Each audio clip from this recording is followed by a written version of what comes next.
ഡിസ്പ്ലേനെ ഉരുട്ടിയവർ നോക്കി, ഡിസ്പ്ലേനെ ഉരുട്ടിയതാ എന്താ സംഭവം?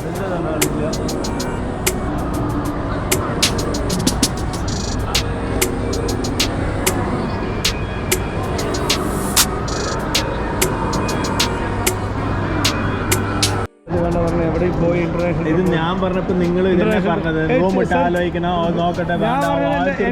എന്റെ യൂട്യൂബ് വർക്ക് ചെയ്യുന്നില്ല, നെറ്റ് വർക്ക് ചെയ്യുന്നില്ല. രാവിലെ അങ്ങനെയല്ല പറഞ്ഞത്. ഇത് ഈ വീഡിയോ രാവിലെ ഞാൻ ഇത് പറയുമ്പോൾ നിങ്ങളുടെ ഈ വീഡിയോ എടുത്താണെങ്കിൽ എനിക്കിപ്പോ തെളിവ് കിട്ടിയിട്ടുണ്ടാവും. സ്കാൻ ആവുന്നില്ല. അപ്പൊ എന്തൊക്കെയുണ്ടെന്ന് അറിയണ്ടേ? ഇത് വന്നിട്ട് ലഞ്ചിനുള്ള സംഭവം, ഇത് പിന്നെ എലിഫന്റ് ഷോനുള്ള ടിക്കറ്റ്, പിന്നെ ഇത് വില്ലേജ് കാണാനുള്ള സൈറ്റ് സീയിങ്ങിന് വണ്ടിയിൽ കാണണം. Bus ticket. ബസ്സിലാണ് പോകണം, നടന്നു പോകാൻ പറ്റില്ല.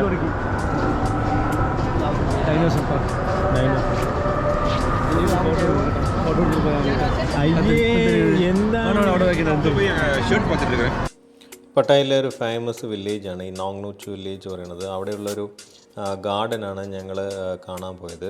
അപ്പോൾ ഈ വില്ലേജിലേക്ക് പോകാനായിട്ട് നമ്മൾ ട്രിപ്പ് അഡ്വൈസർ പറഞ്ഞപ്പോൾ, പ്രമോനോട് പറഞ്ഞപ്പോൾ ആൾക്ക് അതിനോട് വലിയ താല്പര്യം ഉണ്ടായിരുന്നില്ല. അത് എങ്ങനെയുണ്ട്, ഏതാണെന്നൊക്കെ നോക്കണം, അങ്ങനെയാണെന്നൊക്കെ പറഞ്ഞു. അതിൻ്റെ ഒരു കോൺവെർസേഷനാണ് ഇപ്പോൾ കഴിഞ്ഞത്. വന്ന് നോക്കിയപ്പോൾ വന്നില്ലെങ്കിൽ വലിയ മിസ്സാവണം എന്ന് തോന്നുന്ന ഒരു ഫീലുള്ള ഒരു സ്ഥലമായിരുന്നു. അപ്പോൾ ഞാൻ പട്ടായ പോയതിൻ്റെ ഒരു വീഡിയോ ആണിത്. ഇതിൽ കുറേ വീഡിയോസ് എൻ്റെ കയ്യിൽ നിന്ന് മിസ്സായി. കാരണം ഈ ട്രിപ്പ് വന്നിട്ട് പട്ടായ സാധാരണ എല്ലാവരും ചീപ്പായിട്ട് ഒരു ഫോറിൻ ട്രിപ്പ് നടത്തുന്ന ഒരു സ്ഥലമാണെങ്കിലും എന്നെ സംബന്ധിച്ചിടത്തോളം വളരെയധികം കോസ്റ്റ്ലി ആയ ഒരു ട്രിപ്പായിപ്പോയി. കാരണം എൻ്റെ ഫോണ് മിസ്സായിപ്പോയി, 22 Ultra. അപ്പോൾ അതിൽ മിസ്സായത് മൂന്നാമത്തെ ദിവസം. ഞങ്ങൾ 3 ദിവസത്തെ ട്രിപ്പായിരുന്നു. ട്രിപ്പ് മിസ്സായത് മൂന്നാമത്തെ, കംപ്ലൈൻ്റ് ആയതെന്ന് വേണം, മിസ്സായതിൽ കംപ്ലൈൻ്റ് ആയത്. മൂന്നാമത്തെ ദിവസമാണ് അത് നഷ്ടപ്പെട്ടത്. അപ്പോൾ എന്തായി, ഈ എടുത്ത വീഡിയോ, 3 ദിവസത്തെ വീഡിയോ ഒക്കെ അതിൽ പോയി. നമ്മൾ ലാൻഡ് ചെയ്തതും ആദ്യം പോയതും നമ്മുടെ വാക്കിംഗ് സ്ട്രീറ്റിൽ പോയത്, അങ്ങനെ കുറേ സ്ഥലങ്ങളിൽ പോയതിൻ്റെ വീഡിയോ ഒക്കെ അതിലുണ്ടായിരുന്നു. അതൊന്നും എനിക്ക് റിക്കവർ ചെയ്യാൻ പറ്റിയില്ല. വളരെ സങ്കടത്തിനായിപ്പോയി. അപ്പോൾ ഞങ്ങളിത് പോയത് കോയമ്പത്തൂർ ടു സിംഗപ്പൂരിൽ നിന്ന് ബാങ്കോക്കിലേക്കായിരുന്നു, തായ്ലൻഡിലേക്കായിരുന്നു നമ്മുടെ ഫ്ലൈറ്റ്. സ്ട്രെയിറ്റ് ഫ്ലൈറ്റ് കിട്ടിയില്ല. അത് കോയമ്പത്തൂരിൽ നിന്ന് ബുക്ക് ചെയ്തുകൊണ്ടാണ്. നേരെ മറിച്ച് നമ്മൾ കോഴിക്കോട് ഇവിടെ കൊച്ചിയിൽ നിന്ന് ബുക്ക് ചെയ്യുകയാണെങ്കിൽ ഡയറക്റ്റ് തായ്ലൻഡ് ഫ്ലൈറ്റ് കിട്ടുമായിരുന്നു. അത് അത്രയ്ക്ക് അങ്ങോട്ട് അറിഞ്ഞില്ല. ഞങ്ങളത് നമ്മളിപ്പോൾ ഓരോ സ്ഥലത്തിൽ പോകുമ്പോഴാണ് അവിടെ കുറേ പേരുടെ അടുത്ത് പരിചയപ്പെടുമ്പോൾ നമുക്ക് കുറേ അനുഭവങ്ങളും ഐഡിയകളും ഒക്കെ കിട്ടുക. അപ്പോൾ അതെല്ലാം തികഞ്ഞ് എല്ലാം പ്രിപ്പയർ ആയിട്ട് ഒരു ട്രിപ്പ് നടത്താൻ പറ്റുമെന്ന് എനിക്ക് തോന്നിയില്ല. അതിനൊരു ഉദാഹരണം പറയുകയാണെങ്കിൽ, ഒരു ഫേമസ് ഒരു സിമെൻറ്റ് കമ്പനി ആദ്യമായിട്ട് ചെന്നൈയിൽ ഒരു ഓഫീസ് തുടങ്ങി അവരുടെ കമ്പനിയുടെ. അപ്പോൾ അത് കമ്പനി തുടങ്ങിയിട്ട് 10 വർഷം എടുത്തു അവർക്ക് അടുത്ത ഒരു ബ്രാഞ്ച് തുടങ്ങാനായിട്ട്. പക്ഷേ അതേ ഒരു വർഷത്തിനുള്ളിൽ അവർ 100 ബ്രാഞ്ചസ് ഓൾ ഓവർ ഇന്ത്യ തുടങ്ങി. അപ്പോൾ ആദ്യത്തെ ഒരു സെറ്റപ്പ് തുടങ്ങാനാണ് പ്രയാസം. അത് കഴിഞ്ഞ് കഴിഞ്ഞാൽ പിന്നെ ഒരു ഫ്ലോ കിട്ടുമെന്ന് പറഞ്ഞ പോലെ നമ്മൾ ആദ്യമായിട്ട് സിംഗപ്പൂർ ട്രിപ്പ് പോയത് കഴിഞ്ഞ ഒരു 4 മാസം മുമ്പായിരുന്നു. അതിപ്പോൾ ഞാൻ ഇത്രയും വർഷമായിട്ട് പിന്നെ 2010 പാസ്പോർട്ട് എടുത്തിട്ട് 10 വർഷം കഴിഞ്ഞു. അതേ പാസ്പോർട്ട് യൂസ് ചെയ്യേണ്ടിയേ വന്നില്ല. അത് കഴിഞ്ഞിട്ട് പാസ്പോർട്ട് എടുത്തതിൽ ഇപ്പോൾ നമ്മൾ ട്രിപ്പ് പോകേണ്ടി വന്നു. അത് കഴിഞ്ഞത് അടുത്തൊരു ട്രിപ്പ് കൂടിയേ പോകാനുള്ള സിറ്റുവേഷൻ ഉണ്ടായി. അപ്പോൾ പറഞ്ഞു വന്നത്, ഇപ്പോൾ ആദ്യത്തെ ഒരു സ്റ്റാർട്ടിങ് ട്രബിളാണ് ഉണ്ടാവുക. അത് കഴിഞ്ഞാൽ ഒരു ഫ്ലോ കിട്ടും. അപ്പോൾ ഞാൻ പറഞ്ഞു വന്നത്, ഞങ്ങൾ സിംഗപ്പൂരിൽ കുറച്ച് ലാൻഡിങ് കുറേ സമയം വേസ്റ്റായി ഞങ്ങൾക്ക്, വെയിറ്റിംഗ് ടൈം. അത് കഴിഞ്ഞ് സിംഗപ്പൂർ ടു ബാങ്കോക്കിൽ പിന്നെ സുവർണഭൂമി പറഞ്ഞ എയർപോർട്ടിലേക്കാണ് ഫ്ലൈറ്റ് കിട്ടിയത്. അപ്പോൾ നിങ്ങളോട് ഞാൻ പറയാനുള്ളത്, സുവർണഭൂമി എന്നുള്ള എയർപോർട്ടിലേക്ക് പോകുന്നതിനേക്കാളും ഡോങ്മാങ് വന്നിട്ട് വേറൊരു എയർപോർട്ട്, ആദ്യത്തെ എയർപോർട്ട് ബാങ്കോക്കിലുണ്ട്. അവിടേക്കാണെങ്കിൽ കൊച്ചിയിൽ നിന്ന് ഡയറക്റ്റ് ഫ്ലൈറ്റ് ഉണ്ട്. 3.5 മണിക്കൂർ ട്രാവലേ ഉള്ളൂ. ഡെയിലി ഫ്ലൈറ്റ് അവിടേക്കുണ്ട്. അതുകൊണ്ട് തന്നെ ചാർജും കമ്മിയാണ്. അറൗണ്ട് 16,000 റുപ്യക്ക് 13,000 റുപ്യക്കൊക്കെ റൗണ്ട് ട്രിപ്പ് കിട്ടുന്നുണ്ട്. ഇതേ ഞങ്ങളിപ്പോൾ ടിക്കറ്റ് ബുക്ക് ചെയ്തത്, ടിക്കറ്റിൻ്റെ കാശാണ് ജാസ്തിയായത്. 29,000 റുപ്യ വന്നു അപ്പ് ആൻഡ് ഡൗണ് ഫ്ലൈറ്റിന് മാത്രം. ഞങ്ങളവിടെ വന്നപ്പോൾ അവർ പറഞ്ഞത്, കോഴിക്കോട് നിന്ന് കുറേ പേരൊക്കെ അവിടെ സിനിമയ്ക്ക് നമ്മുടെ ട്രിപ്പിന് വന്നിട്ടുണ്ടായിരുന്നു, ബാങ്കോക്കിൽ വന്നിട്ടുണ്ടായിരുന്നു. അവിടെ ടുക്കിൽ കയറിയപ്പോൾ സംസാരിച്ചപ്പോൾ അവരങ്ങനെ പരിചയപ്പെട്ടപ്പോൾ അവരങ്ങനെ പറഞ്ഞതായിരുന്നു. അപ്പോൾ നിങ്ങളും ഇനി യാത്ര പോവുകയാണെന്നുണ്ടെങ്കിൽ പിന്നെ കോയമ്പത്തൂരിൽ നിന്ന് നമുക്ക് പോകാനുള്ള എളുപ്പം നോക്കണതിനേക്കാളും നല്ലത് പിന്നെ കൊച്ചിയിൽ നിന്ന് ബുക്ക് ചെയ്യുകയാണെങ്കിൽ വളരെ ചീപ്പ് റേറ്റിന് കിട്ടാൻ സാധിക്കും. അപ്പോൾ അവിടുന്ന് അതേപോലെ ഈ ഡോങ്മങ്ങിൽ നിന്ന് സുവർണഭൂമിക്ക് ഷട്ടിൽ ബസ്സുണ്ട്. അവരുടെ തന്നെ എയർപോർട്ടിൻ്റെ തന്നെ ബസ്സുണ്ട്. അപ്പോൾ അതിൽ ഫ്രീ ആണ് അവിടത്തേക്ക്. അവിടുന്ന് ഈ 2 എയർപോർട്ടിൽ തമ്മിൽ ബസ് ഫ്രീ ആണ്. എന്നിട്ട് നമ്മൾ സുവർണ്ണഭൂമിയിൽ നിന്ന് വരികയാണെങ്കിൽ അവിടുന്ന് ഒരു ബസ് എടുത്തു കഴിഞ്ഞ് കഴിഞ്ഞാൽ $143 ഡോളറല്ല 143 ബാത്തേ ഒരാൾക്ക് ഈ എയർപോർട്ടിൽ നിന്ന് പട്ടായയിലേക്കുള്ളൂ. വളരെ ചീപ്പായിട്ട് യാത്ര ചെയ്യാൻ പറ്റും. പക്ഷേ ഞങ്ങൾ ചെയ്തത് ഒരു അബദ്ധമായിപ്പോയി. ഞങ്ങളൊരു ക്യാബ് വിളിച്ചിട്ടാണ് പോയത്. അതിനൊരു 1600 ബാത്ത് കൊടുക്കേണ്ടി വന്നു, സുവർണ്ണഭൂമി എയർപോർട്ട് ടു പട്ടായ. പക്ഷേ അതൊരു നല്ല ഡ്രൈവറായിരുന്നു, ഫോർച്യൂണറായിരുന്നു വണ്ടി. അതിൽ ഞാൻ ആദ്യമായിട്ട് പോകുമ്പോൾ ഒരു കൺഫ്യൂഷൻസ് വേണ്ട പറഞ്ഞിട്ട് അതിൽ കയറി.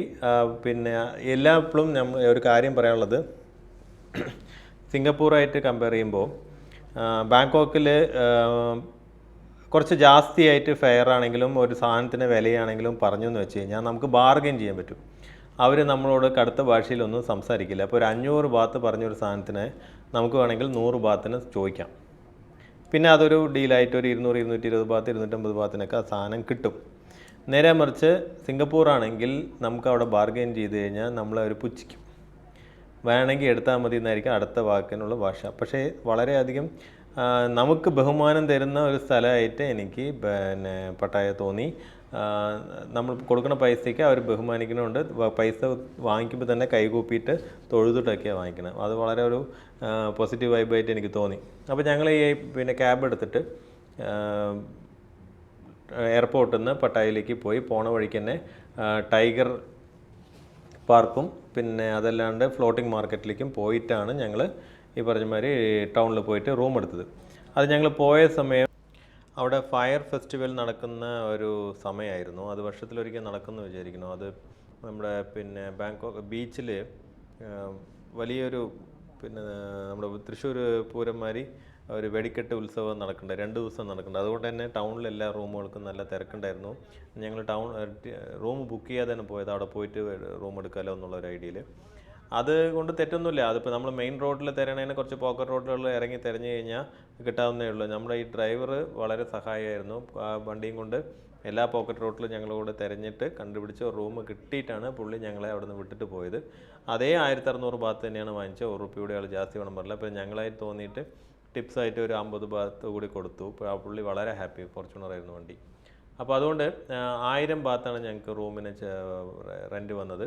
ഒരു 3rd ഫ്ലോറിലുള്ള ഒരു ഹോട്ടൽ, റൂം മാത്രമായിട്ടുള്ള ഒരു സ്ഥലം. ഞങ്ങൾ 3 പേർക്ക് താമസിക്കാൻ ഒരു രാത്രിക്ക് 1000 ബാത്ത്, അങ്ങനെ 3 ദിവസം താമസിച്ചു 3000 ബാത്ത് കൊടുത്തു. നല്ല റൂമായിരുന്നു. അതൊരു ഇൻഡിവിജ്വൽ അപ്പാർട്ട്മെൻറ്റ് മാതിരിയായിരുന്നു. റൂം സൗകര്യങ്ങളെല്ലാം നന്നായിരുന്നു. അപ്പോൾ അത് അന്ന് വൈകുന്നേരം ഞങ്ങൾ ഹോട്ടൽ ചെക്കിനൊക്കെ കഴിഞ്ഞ് റിലാക്സ് കഴിഞ്ഞിട്ട് ഫുഡ് കഴിക്കാൻ പോയത് വാക്കിംഗ് സ്ട്രീറ്റിന് തൊട്ടായിട്ട് മലബാർ റെസ്റ്റോറൻറ്റ് കൊണ്ടൊരു ഹോട്ടലിലേക്കാണ് പോയത്. അത് നമ്മുടെ പക്ക സൗത്ത് ഇന്ത്യൻ ഫുഡായിരുന്നു. നല്ല ഫുഡ്. നമുക്ക് ഈ പറഞ്ഞ മാതിരി കപ്പ മീൻകറി, പൊറോട്ട, ചപ്പാത്തി, റോസ്റ്റ്, ഇഡ്ഡലി, അങ്ങനെ എല്ലാ ഐറ്റം നമ്മുടെ സൗത്ത് ഇന്ത്യൻ ഡിഷസ് ആയിരുന്നു. സെയിം ഇവിടുത്തെ അതേ ടേസ്റ്റിലും കൂടിയായിരുന്നു. നല്ലൊരു ഫുഡായിരുന്നു. അതുകൊണ്ട് ഭക്ഷണത്തിന് ഇപ്രാവശ്യം വലിയ ബുദ്ധിമുട്ടുണ്ടായിരുന്നില്ല. വിലയും കമ്മിയായിരുന്നു. ഈ പറഞ്ഞ മാതിരി നമുക്ക് വിചാരിച്ച ഫുഡ് കിട്ടുന്നുമുണ്ട്. പിന്നെ ഈ ചൈനീസ് ഇവിടെ തായ്ലാൻഡുകാരുടെ പിന്നെ പാമ്പും മുഴുവൊന്നും തിന്നേണ്ടി വന്നില്ല. അതൊരു എക്സ്പ്ലോർ ചെയ്യാൻ, സ്ട്രീറ്റ് ഫുഡ് എക്സ്പ്ലോർ ചെയ്യണമെന്നുള്ളവർക്ക് കഴിക്കാവുന്നതാണ്. പക്ഷേ നമ്മൾ എന്തായാലും ഒരു മെയിൻ കോഴ്സായിട്ട് നമ്മുടെ ഫുഡ് കഴിച്ചില്ലെങ്കിൽ നമുക്ക് ആകപ്പാട് പ്രശ്നമാവും. അവിടെ ഒരു നല്ലൊരു പയ്യനെയും പരിചയപ്പെട്ടു, സുരേഷ് എന്ന് പറഞ്ഞിട്ട്, ബീഹാറുകാരനാണ്. അവൻ ഈ പറഞ്ഞ മാതിരി നമുക്ക് എവിടെ പോകണമെന്നുള്ള കാര്യങ്ങൾക്കൊക്കെ അവനൊരു ഐഡിയ തന്നു. അത് വലിയൊരു ഹെൽപ്പായി. ഞങ്ങൾ വേറെ ഈ ട്രിപ്പ് ഓർഗനൈസ് ചെയ്തൊന്നും പോകാത്ത കാരണം കൊണ്ട് ഒരു അപ്പന പോയതുകൊണ്ട് അവിടെ പോയപ്പോൾ ആ പയ്യൻ ഞങ്ങളെ വളരെയധികം സഹായിച്ചു. അപ്പോൾ വൈകുന്നേരം 89 പറഞ്ഞിട്ടൊരു പിന്നെ ഷോന് പോയി. അത് കഴിഞ്ഞ് രാത്രി കിടന്നുറങ്ങി. പിറ്റേ ദിവസം ആണ് നമ്മൾ പിന്നെ ഈ കോറൽ ഐലൻഡിലേക്ക് പോകാണ്ടായിരുന്നു. അപ്പോൾ പിന്നെ അലകൾ ജാസ്തിയാണ്, അന്ന് പോകാൻ പറ്റില്ല പറഞ്ഞിട്ടാണ് ഈ നോങ് നോച്ചിലേക്ക് ഞങ്ങളെ വിട്ടാക്കിയത്. ഇവിടെ വന്നു കഴിഞ്ഞാൽ രാവിലെ കയറിയ ഒരു ദിവസം ഫുള്ള് ഇവിടെ എക്സ്പ്ലോർ ചെയ്യാനായിട്ടുണ്ട്. അവർ അവരുടെ ഒരു പിന്നെ ഈ ബാറ്ററി കാറിൽ തന്നെ നമ്മളെ ഫുള്ള് ചുറ്റി കാണിക്കുന്നുണ്ട്. അത് കഴിഞ്ഞിട്ട് ലഞ്ച് അവിടെ തന്നെയാണ്. അതിൽ പല ബൊഫയാണ്. അതിൽ നമ്മുടെ സൗത്ത് ഇന്ത്യൻ ഡിഷസും ഉണ്ട്, അവരുടെ പിന്നെ തായ് ഡിഷസും ഒക്കെ ഉണ്ട്. നമുക്ക് ഏതാണെങ്കിലും കഴിക്കാം, അത് കുഴപ്പമില്ല. അത് കഴിഞ്ഞിട്ട് നമുക്കതൊരു 4 ഷെഡ്യൂളായിട്ട് എലിഫൻറ്റ് ഷോ നടക്കുന്നുണ്ട്. അതൊരു തിയേറ്ററിനകത്ത് നടക്കുന്ന ഷോ ആണ്. അതും നമുക്ക് കാണാം. എന്നിട്ട് വൈകുന്നേരം വരയ്ക്കും അതിനുള്ളിൽ ചുറ്റി തിരിഞ്ഞിട്ട് നമുക്ക് പോകാമെന്നേ ഉള്ളൂ. ഞങ്ങൾ ഈ പട്ടായ ഞങ്ങൾ താമസിക്കുന്ന ഹോട്ടലിൽ നിന്ന് ഇവിടേക്ക് രാവിലെ വരുമ്പോൾ ഒരു സ്വിഫ്റ്റിലാണ് വന്നത്. അതിന് അവർ 200 ബാത്താണ് ചാർജ് ചെയ്തത്. അതേ ഞാൻ ഈ പറഞ്ഞ പയ്യൻ്റെ ഒരു എന്താ പറയുക ഒരു ലീഡിൽ വന്ന കാരണം കൊണ്ട് 1500 ബാത്താണ് സാധാരണ ഡയറക്റ്റ് ഇവിടെ ഒരാൾ വന്നു കഴിഞ്ഞാൽ ആ ടിക്കറ്റിന് കൊടുക്കേണ്ടത് ഫുൾ പാക്കേജ്. പക്ഷേ ഞങ്ങളുടെ അടുത്ത് നിന്ന് അതിന് 1200 ബാത്തേ വാങ്ങിച്ചുള്ളൂ. അത് ഇവർ തമ്മിൽ ഒരു അഡ്ജസ്റ്റ്മെൻ്റാണ്. നമുക്കും ഒരു ഡിസ്കൗണ്ട് കിട്ടും, അതേപോലെ നമ്മളെ ഏൽപ്പിച്ച ആൾക്കും അവരൊരു കമ്മീഷൻ കൊടുക്കുന്നുണ്ട്. എങ്ങനെയാണെങ്കിലും നമുക്ക് ലാഭമാണ്. അപ്പോൾ അത് ഈ ട്രിപ്പിന് ഈ ഏരിയയ്ക്ക് ഞങ്ങൾ അങ്ങനെയാണ് വന്നത്. ഇതൊക്കെ പറയുമ്പോൾ തന്നെ കുറച്ച് പേര് വിചാരിക്കും നമ്മുടെ ചാനൽ പൈസ കിട്ടുന്നുണ്ട് അതിലാണ് യാത്ര ചെയ്യണമെന്നൊക്കെ തോന്നും. പക്ഷേ നിങ്ങളോട് പറയാനുള്ള സത്യം പറഞ്ഞു തന്നെ വേണം. 65,000 സബ്സ്ക്രൈബേഴ്സ് ആയെങ്കിലും ഇതുവരെയ്ക്കും നമ്മുടെ ചാനൽ മോണിറ്റൈസ് ആയിട്ടില്ല. അത് 1-2 കോപ്പിറൈറ്റ് ഇഷ്യൂസ് വന്ന കാരണം കൊണ്ട് ഇപ്പോൾ 1 crore ഷോർട്ട് വ്യൂസ് വരണം, അതുപോലെ തന്നെ 4000 മണിക്കൂർ വാച്ച് അവേഴ്സും വരണം. അതിലിപ്പോൾ ഇതാണ് നിൽക്കണത്. ഇത്രയും ഷോർട്ട് വ്യൂസിൻ്റെ ഷോർട്ട് ഉണ്ട്. ഇത് ആയാലേ ഇനി അടുത്ത ചാനൽ മോണിറ്റൈസ് ചെയ്യാനായിട്ട് സാധിക്കുള്ളൂ. ദൈവം സഹായിച്ചാൽ ആകുമെന്ന് വിചാരിക്കാം. അത് കഴിഞ്ഞിട്ട് നമ്മൾക്ക് ഉച്ചയ്ക്ക് ഈ എലിഫൻറ്റ് ഷോനാണ് ഞാൻ കയറിയത്. അത് ആദ്യം ഒരു അരമണിക്കൂർ ഇവരുടേതായ അവരുടെ രാജ്യത്തിലെ കലാരൂപങ്ങൾ, കുറേ ഡാൻസുകൾ കാര്യങ്ങളൊക്കെയാണ് അവിടെ കാണാൻ സാധിച്ചത്. അത് കഴിഞ്ഞിട്ട് അടുത്ത അരമണിക്കൂർ എലിഫൻറ്റ് ഷോ. അവിടെ കുറേ ആനകൾ അവർ വളർത്തുന്നുണ്ട്. അവരുടെ കുറച്ച് ഷോ ആണ് അടുത്ത അരമണിക്കൂർ. അങ്ങനെ 1 മണിക്കൂർ ഇവരുടെ ഈ ഷോന് വേണ്ടിയിട്ട് നമ്മൾ സ്പെൻഡ് ചെയ്യേണ്ടതായിട്ടുണ്ട്. അത് വളരെ നല്ലൊരു സംഭവമായിരുന്നു. ആ 1 മണിക്കൂർ പോയത് തന്നെ നമുക്കറിയില്ല. അതിൽ കുറേ ഭാഗങ്ങളാണ് ഞാനിവിടെ അപ്ലോഡ് ചെയ്തിരിക്കുന്നത്.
കലാപരിപാടികൾ കഴിഞ്ഞ് കഴിഞ്ഞാൽ അടുത്തത് എലിഫൻറ്റ് ഷോ ആണ്. അത് ഏകദേശം ഒരു അരമണിക്കൂറിന് മേലെ അതും ഉണ്ടായിരുന്നു. രണ്ടും കൂടി ഏറ്റാണ് 1 മണിക്കൂർ അവരുടെ ടൈമിംഗ് പറയുന്നത്, എലിഫൻറ്റ് ഷോ എന്ന് പറഞ്ഞിട്ട്.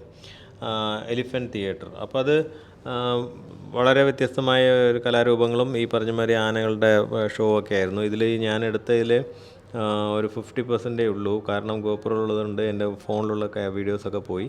അതുകൊണ്ട് ദയവ് ചെയ്ത് സബ്സ്ക്രൈബേഴ്സിനോട് ക്ഷമിക്കണം. ഫുള്ളായിട്ട് നമുക്കത് നിങ്ങളുടെ എക്സിബിറ്റ് ചെയ്യാൻ എന്നെക്കൊണ്ട് സാധിച്ചില്ല. അതും ഒരു പാഠമാണ്. ഒരു അബദ്ധം പറ്റിയതാണ് ഫോണിന്. അതെന്താണെന്ന് വെച്ചാൽ അത് പറഞ്ഞു തരാം. അപ്പോൾ ഇത് കഴിഞ്ഞിട്ട് നമ്മൾ ഈ പറഞ്ഞ മാതിരി ഇത് കഴിഞ്ഞ് ടൗണിൽ പോകാനായിട്ട് ഏകദേശം ഒരു 15-20 കിലോമീറ്ററാണ് ഈ നമ്മുടെ ടൗണിൽ നിന്ന് ഈ വില്ലേജിലേക്കുള്ള ദൂരം. തിരിച്ചു പോകുമ്പോൾ ഒരു ഫോർച്യൂണർ തന്നെയാണ് വന്നത്. അതിന് 480 ബാത്താണ് അയാൾ ചാർജ് ചെയ്ത്. ചെറിയ വണ്ടികളൊക്കെ ഭയങ്കര തിരക്കിലായിരുന്നു. ഞാൻ പറഞ്ഞില്ല, ഫയർ ഫെസ്റ്റിവലാണ് പറഞ്ഞപ്പോൾ തന്നെ ടൗണിൽ പല റോഡുകളും ബ്ലോക്കാണ്. വൈകിട്ടായിട്ട് എല്ലാ വണ്ടികളൊന്നും ഓടുന്നുണ്ടായിരുന്നില്ല. അതേപോലെ പക്ഷേ നമുക്ക് ഈ ടൗണിനകത്ത് എവിടെയെങ്കിലും പോകാനും വരാനൊക്കെ ആയിട്ട് നമുക്ക് ഈ ബൈക്ക് ടാക്സി ഉണ്ട്, അതല്ലെങ്കിൽ ഈ ടുക് ടുക്ക് ഉണ്ട്. ഈ ടുക് ടുക്ക് പറയണത് തന്നെ ഈ നമ്മുടെ പിക്കപ്പിനെ പിന്നാലെ കൂട് കെട്ടിയിട്ടുള്ളൊരു വണ്ടിയാണ്. അത് ഓരോ ചില കടക്കാർ, ചില പബ്ബുകാർ അവരൊക്കെ അവരുടെ ടൗണിൽ വെറുതെ അവരുടെ വണ്ടി ഓടാൻ വിട്ടിട്ടുണ്ട്. നമ്മൾ അതിൽ കയറിയിട്ട് അവരുടെ പബ്ലിക് പോകണമെങ്കിൽ ഫ്രീ ആയിട്ട് കൊടുത്താൽ മതി. അതേമാതിരി അവർ ഹോട്ടലിൽ പോകണമെങ്കിൽ ഫ്രീ ആയിട്ട്. പിന്നെ അതേമാതിരി ഓരോ ഷോകൾക്കുള്ള വണ്ടികൾ ഓടുന്നുണ്ട്. അതിലൊക്കെ കയറുകയാണെങ്കിൽ നമുക്ക് ഫ്രീ ആയിട്ട് തന്നെ അതിൽ ട്രാൻസ്പോർട്ട് ചെയ്യാം. അതല്ലെങ്കിലും അല്ലാണ്ട് കോമൺ ആയിട്ടുള്ള വണ്ടികളുണ്ട്. അതിൽ നമ്മുടെ ലൊക്കേഷൻ നമ്മൾ ഫോണിൽ കാണിച്ചു കൊടുത്തു കഴിഞ്ഞാൽ അവരൊരു എമൗണ്ട് പറയും. ബാർഗെയിൻ ചെയ്യേണ്ട എമൗണ്ടായി തോന്നുകയാണെങ്കിൽ ബാർഗെയിൻ ചെയ്യുക. അല്ലെങ്കിൽ അവർ പറയണത് അതിൽ വലിയ പൈസ ഒന്നും ചോദിക്കില്ല. 20 ബാത്ത്, 30 ബാത്ത്, 50 ബാത്തൊക്കെയാണ് മാക്സിമം ചോദിച്ചാലും ഈ ടുക് ടുക്കിലൊക്കെ ചോദിക്കുന്നത്. അപ്പോൾ അത് യാത്ര ചെയ്യാൻ വളരെ കോസ്റ്റ് എഫക്റ്റീവാണ്. അല്ലെങ്കിൽ കുറേ നടക്കാം. ഞങ്ങളൊക്കെ ഒരു ട്രിപ്പ് പോവുകയാണെങ്കിൽ ടൗണിൽ എല്ലാ ടൗണും തേരാപ്പാര നടന്ന് കാണും. അത് നമുക്ക് ഒന്നാമത്തെ സ്ഥലങ്ങൾ പഠിക്കാനും നമുക്കൊരു വ്യായാമമായി എല്ലാം കൊണ്ടും ഓക്കെയാണ്.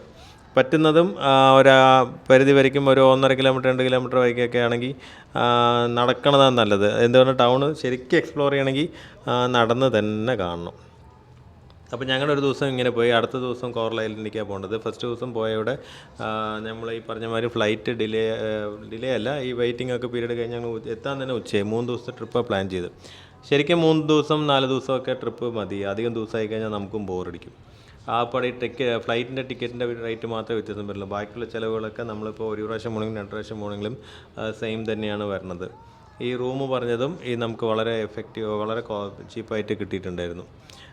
അത് കഴിഞ്ഞിട്ട് ഞങ്ങൾ ഈ ഫയർ ഫെസ്റ്റിവൽ കാണാൻ പോയി. അത് വളരെ ഗംഭീരമായൊരു പരിപാടിയായിരുന്നു. അതായത് പിന്നെ ബീച്ചിൽ ഈ രാത്രിയായതുകൊണ്ട് വീഡിയോസ് അത്ര ക്ലിയറായി കിട്ടിയില്ല. ബീച്ച് ഫുള്ള് ക്രൗഡായിരുന്നു. അതേമാതിരി ഫയർ ഫെസ്റ്റിവലും ഭയങ്കര ഗംഭീരമായിരുന്നു. അത് വർഷത്തിലൊരിക്കലേ നടക്കാറുള്ളൂ. അങ്ങനെയാണ് അതിൻ്റെ സംഭവങ്ങൾ. അപ്പോൾ നമുക്ക് ഇത് ട്രിപ്പിന് എത്ര ചിലവായി എന്നുള്ളത് എല്ലാവരും ചോദിക്കുന്ന ഒരു കാര്യമാണ്. അതിപ്പോൾ ഞാൻ അടുത്ത വീഡിയോയിൽ കറക്റ്റായി പോയത്. നമുക്ക് ഈ ഫ്ലൈറ്റിന് വേണ്ടി വന്നത് 29,000 രൂപയാണ് അപ്പ് ആൻഡ് ഡൗണ്. അതേപോലെ അവിടെ വിസ ഫ്രീ ആണ്. വിസ അവിടെ പോയിട്ട് സാധാരണ വിസ ഫ്രീ അടിച്ചു തരും, അതിൻ്റെ ഒന്നും ആവശ്യമില്ല. നമ്മളവിടെ പോവുക, എമിഗ്രേഷനിൽ ക്ലിയർ ചെയ്തിട്ട് പുറത്ത് പോയൊക്കെ തന്നെ കഴിഞ്ഞു. വിസ എന്നുള്ള ചോദ്യത്തിന് അവിടെ പ്രസക്തിയില്ല. അതേപോലെ പൈസ നമ്മൾ ഈ പറഞ്ഞ മാതിരി ഇവിടുന്ന് മാറ്റിയിട്ട് പോവുക, ആസ് യൂഷ്വൽ ബാത്തിലേക്ക് മാറ്റുക. 2.53 നമുക്ക് കിട്ടി. അതേസമയം കുറച്ച് പൈസ അവിടെ പോയിട്ട് നമ്മുടെ ഇന്ത്യൻ റുപ്പി കൊടുത്തിട്ട് ബാത്തിലേക്ക് മാറ്റിയപ്പോൾ 2.66 ആയി. നമ്മുടെ ഇത്തിരി വില കൂടിപ്പോയി. അവിടെ മാറ്റണമെന്നുണ്ടെങ്കിൽ നമ്മുടെ പാസ്പോർട്ടിൻ്റെ കോപ്പി കൊടുത്തു കഴിഞ്ഞാൽ നമ്മൾ റുപ്പി കൊടുക്കുകയാണെങ്കിൽ, നമ്മുടെ ഇന്ത്യൻ റുപ്പി കൊടുത്തു കഴിഞ്ഞാൽ അവർ ബാത്ത് മാറ്റിത്തരും.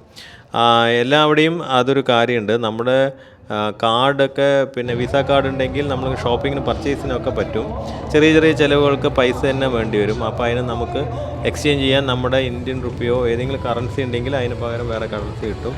അല്ലാതെ നമ്മൾ അക്കൗണ്ട് ട്രാൻസ്ഫർ ചെയ്ത് തരാം, പിന്നെ കാർഡ് സ്വൈപ്പ് ചെയ്ത് തരും എന്നൊക്കെ പറഞ്ഞു കഴിഞ്ഞാൽ അത് സാധ്യത വളരെ കമ്മിയാണ്. അതുകൊണ്ട് തന്നെ പോകുമ്പോൾ നമ്മൾ എപ്പോഴുമേ പൈസ കയ്യിൽ വയ്ക്കാൻ ശ്രമിക്കുക. എൻ്റെ അഭിപ്രായത്തിൽ ബാങ്കോക്കൊക്കെ ഫാമിലി ആയിട്ട് പോകുകയാണെങ്കിലും വലിയ കച്ചറയൊന്നുമില്ല.